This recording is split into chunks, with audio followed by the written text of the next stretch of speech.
جیسے ہی تیسرا دن آتا ہے تمہاری قبر کی زندگی کا، جب 3 دن گزرتے ہیں تمہاری ناک کے ذریعے سے پیٹ کی چیزیں باہر آنے لگتی ہیں، ناک اور منہ سے نکلنے لگتی ہیں، اور 40 دن تو بہت دور کی بات ہے۔ جسموں کا خیال کرتے ہو؟ میں تمہیں بتاتا ہوں اس جسم کی حیثیت کیا ہے۔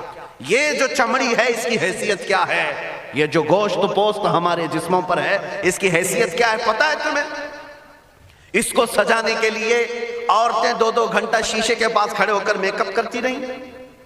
اب عورتوں کی طرف سے یہ میک اپ، لالی پاؤڈر اور کنگھیاں بالوں کو سجاتے رہے، اور تم اپنی باڈی کو بناتے رہے جیم میں جا جا کر کے۔ اب اس جسم کی حیثیت سنو، جس دن روح نکلی تمہارے جسم سے اور جب جنازہ لے جایا گیا، قبر میں تمہارے سب سے عزیز لوگ رکھ کر کے آتے ہیں، تختیاں قبر کی بند کر کے آتے ہیں۔ ٹچ ہو رہا ہے تو نیند نہیں آتی، لیکن قبر میں اتنی تاریک جگہ پر، چھوٹی سی جگہ پر، تنگ جگہ پر چھوڑ دیا جاتا ہے کہ مردہ کروٹ بھی نہیں لے پاتا، پھر پلس اس کو اوپر سے نیچے سے پیٹ سے باندھ کر کے رکھ دیا جاتا ہے۔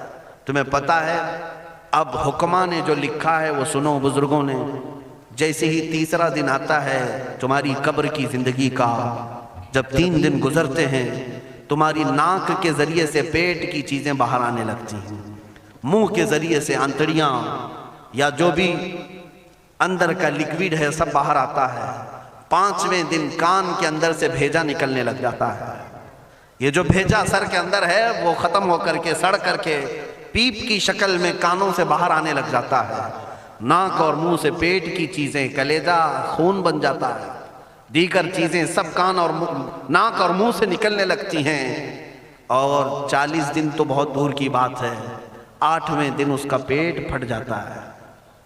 پیٹ پھولتے پھولتے پھٹ جاتا ہے، اور جیسی پیٹ پھٹتا ہے قبر میں کیڑے پیدا کیے جاتے ہیں۔ تم 1000 کوشش کر لو لیکن وہ کیڑے اسی کے لیے پیدا ہی کیے جاتے ہیں، ان کی غذا ہے۔ وہ ناک سے نکلا ہوا گودا، منہ سے نکلا ہوا گودا کھانے کے لیے کیڑے جمع ہو جاتے ہیں، پورے جسم پر طاری ہو جاتے ہیں۔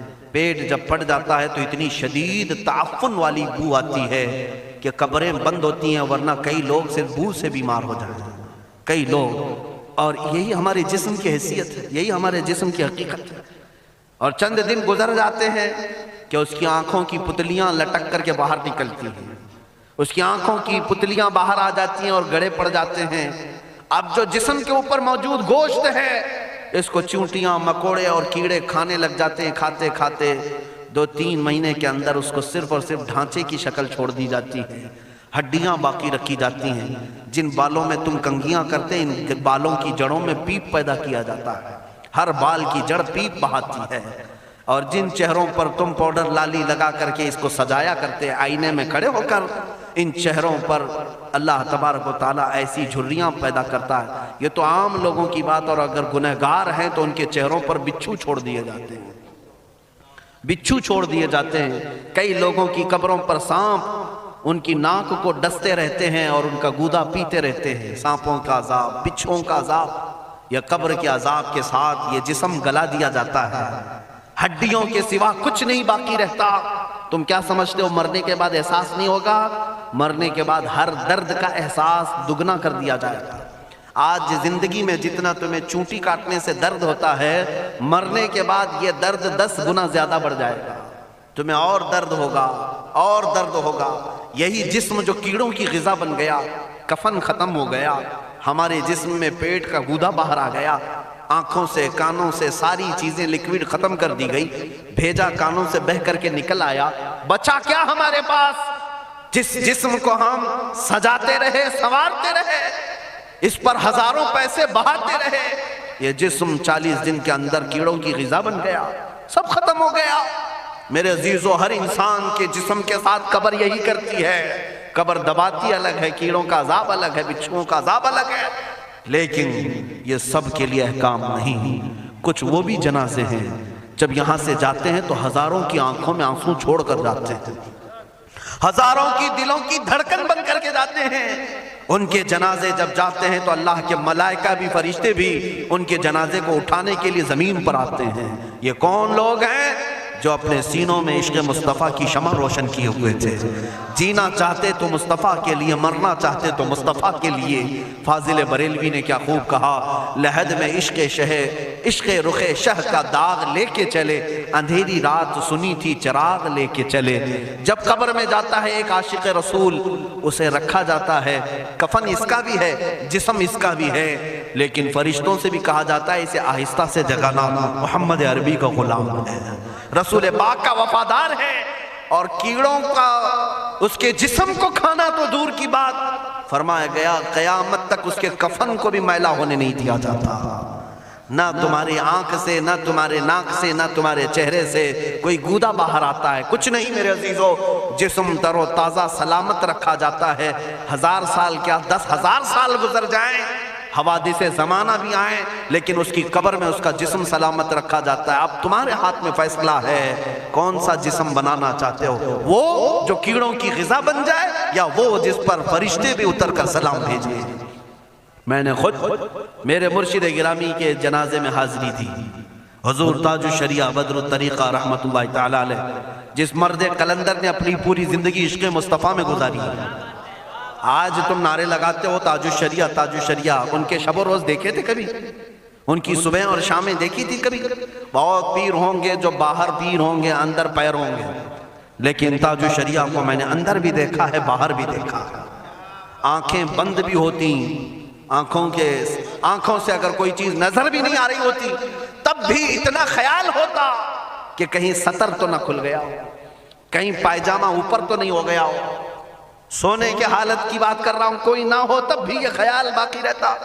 کون سا ایسا دن گزرتا جب وہ دلائل الخیرات نہیں پڑھ رہے ہوتے، قصیدہ بردہ شریف نہ پڑھ رہے ہوتے.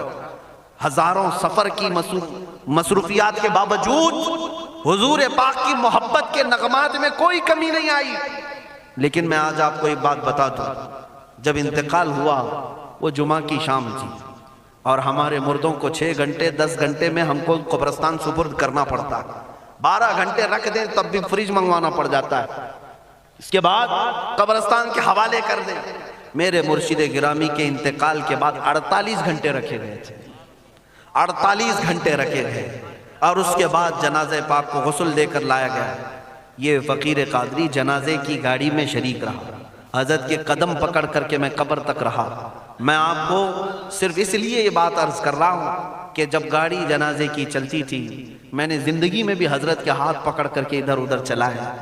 حضرت کے ساتھ جب جانا ہوتا تو بازوؤں کو ہم تھامے ہوتے، ہم کیا چلاتے، ہمیں وہ خود چلا رہے ہوتے، لیکن یہ ہم برکت کے لیے پکڑے ہوتے. جو نرم و ملائم جسم تھا، میں نے وفات کے بعد جنازے میں کھڑا ہو کر کے دیکھا، قدموں کو پکڑ کر نہ نرمی میں کمی آئی، نہ ملائم ہونے میں کوئی کمی تھی. اور جب گاڑی آگے چلتی تھی،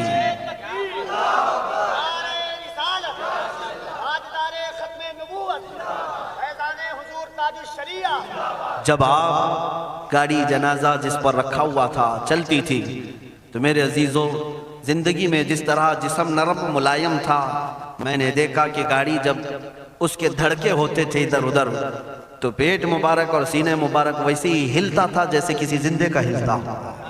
ہاتھ پر انگلی رکھے تو خون سرک جائے اور پھر اپنی جگہ پر آ جائے.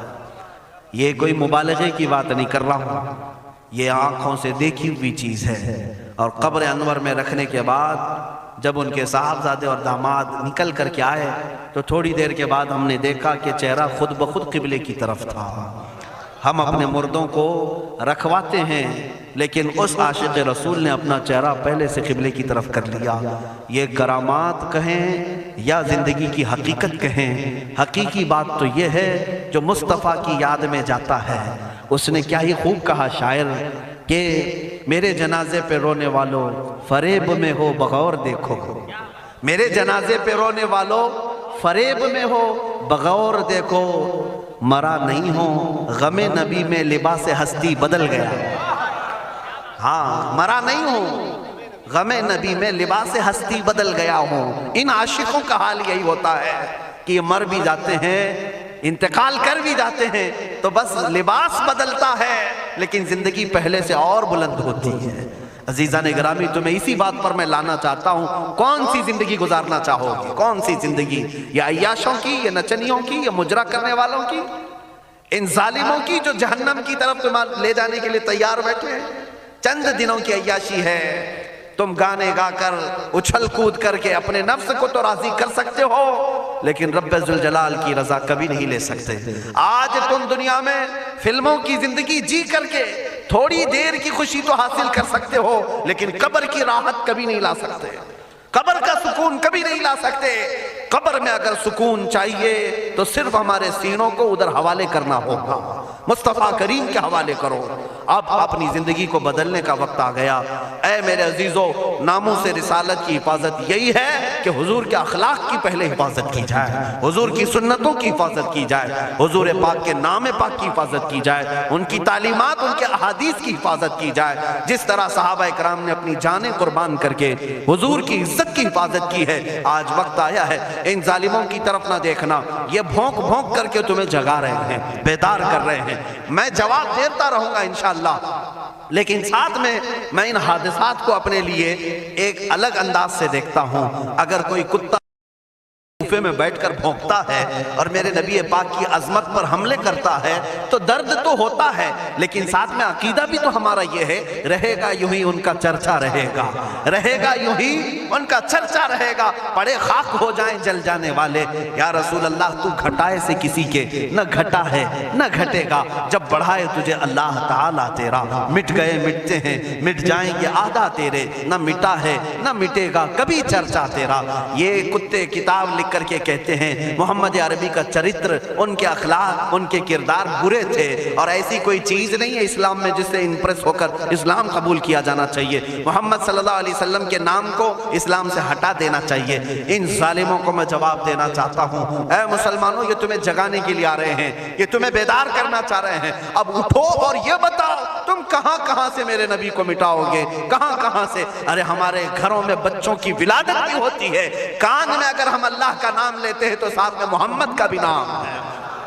ہمارے بچے جس دن اس دنیا میں آتے ہیں، اذان ان کے کانوں میں دی جاتی ہے تو اللہ کے نام کے ساتھ محمد کا نام بھی آتا ہی ہے۔ ہماری اذانیں، ہمارے نماز کو بلانے والی آوازیں، تم کیا مٹا پاؤ گے محمد عربی کے نام کو؟ یہ ہزاروں نہیں کروڑوں اذانیں بار بار دن میں دے دے کر کے یہ بتاتی ہیں کہ تم واللہ محمد عربی صلی اللہ علیہ وسلم کا ذکر تم کبھی الگ نہیں کر سکو گے۔ ذکر خدا جو ان سے جدا چاہو نجدی ہو، واللہ ذکر حق نہیں کنجی سقر کی ہے۔ حضور پاک کا نام کہاں سے ہٹاؤ گے؟ اذانوں سے ہٹاؤ گے، اقامت سے ہٹاؤ گے، نمازوں سے ہٹاؤ گے؟ بلکہ اقبال نے کیا ہی خوب کہا تھا، دشت میں دامن کوہسار میں میدان میں ہے۔ کہاں ہے یہ نام؟ دشت میں دامن کوہسار میں میدان میں محمد ہے، بحر میں موج کی آغوش میں طوفان میں محمد ہے، چین کے شہر مراکش کے بیابان میں محمد ہے، اور پوشیدہ ہر مسلمان کے ایمان میں محمد ہے۔ میں نے یہ تبدیل کر کے اسی لیے پڑھا ہے کہ ہر جگہ محمد ہے۔ رسول پاک صلی اللہ علیہ وسلم کو تم کہاں سے ہٹاؤ گے؟ ہمارے کروڑوں کی زندگیاں اس نام پاک پر قربان، اس نام پاک پر قربان۔ ان ظالموں کو یہ بات بتا دینا، اس نام پاک پر اللہ نے نقطہ تک نہیں رکھا ہے۔ محمد عربی صلی اللہ علیہ وسلم کے نام پاک پر نقطہ تک نہیں، عیب تو بہت دور کی بات ہے، اور مٹانے کی بات کرتے ہو، مٹانے کے لیے تم اس کا ایک لفظ تک نہیں مٹا پاؤ گے۔ محمد عربی اس عظیم ہستی کا نام ہے جس کی جڑیں تحت الثری میں ہیں، جس کی شاخیں اوج ثریا پر ہیں۔ حضور پاک صلی اللہ علیہ وسلم کو اللہ نے رفعنا لک ذکرک کہہ کر کے بلند فرما دیا ہے، کسی کے گھٹانے سے حضور کا نام کبھی نہیں گھٹے گا۔